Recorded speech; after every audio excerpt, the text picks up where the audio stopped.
Hi friends, ನಾವಿವತ್ತು ಬೆಳ್ಳುಳ್ಳಿ ಹುಳಿ ಖಾರ ಹೇಗೆ ಮಾಡೋದು ಅಂತ ನೋಡೋಣ ಬನ್ನಿ.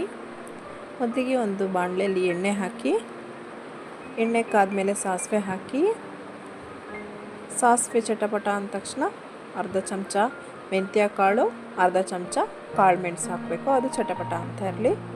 ಇದು ಹಾಗೆ ನಾವು ಒಂದು 3 ದಿವಸ ಇಟ್ಕೊಂಡು ತಿನ್ಬೋದು. ತುಂಬ ಟೇಸ್ಟಿಯಾಗಿರುತ್ತೆ, ಹುಳಿಯಾಗಿರುತ್ತೆ.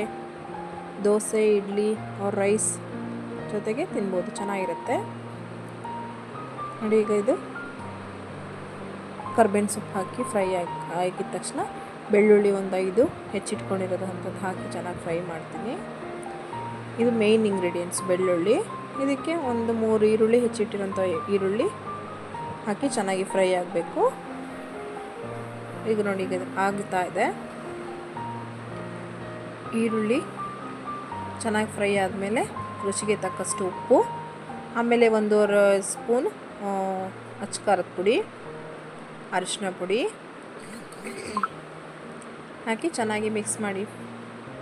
ಹಾಗೇನು ಪ್ರೀತಿ ಫುಡ್ ವ್ಲಾಗ್ನ ಲೈಕ್ ಮಾಡಿ, ಶೇರ್ ಮಾಡಿ, ಕಮೆಂಟ್ ಮಾಡಿ, ಸಬ್ಸ್ಕ್ರೈಬ್ ಆಗಿ ಫ್ರೆಂಡ್ಸ್. ನೋಡಿ, ಈಗ ಇದಕ್ಕೆ ಒಂದು ದೊಡ್ಡ ಟೊಮೊಟೊ ಗಾತ್ರದಷ್ಟು ಹುಣಸೆ ಹಣ್ಣನ್ನು ಕ್ಯೂಚ್ ಇಟ್ಕೊಂಡಿದ್ದೀನಿ. ಈಗ ಇದನ್ನು ಹಾಕಿ ಚೆನ್ನಾಗಿ ಮಿಕ್ಸ್ ಮಾಡಿ ಚೆನ್ನಾಗಿ ಕುದಿಬೇಕು. ಎಣ್ಣೆ ಬಿಟ್ಕೊಬೇಕು, ಅಲ್ಲಿ ತನಕ ಚೆನ್ನಾಗಿ ಕುದಿಸ್ಬೇಕು. ಚೆನ್ನಾಗಿ ಕುದ್ದಿದೆ. ಈಗ ನೋಡಿ, ಈಗ ರೆಡಿಯಾಗಿದೆ ಬೆಳ್ಳುಳ್ಳಿ ಹುಳಿ ಖಾರ ರೆಡಿಯಾಗಿದೆ. Thank you.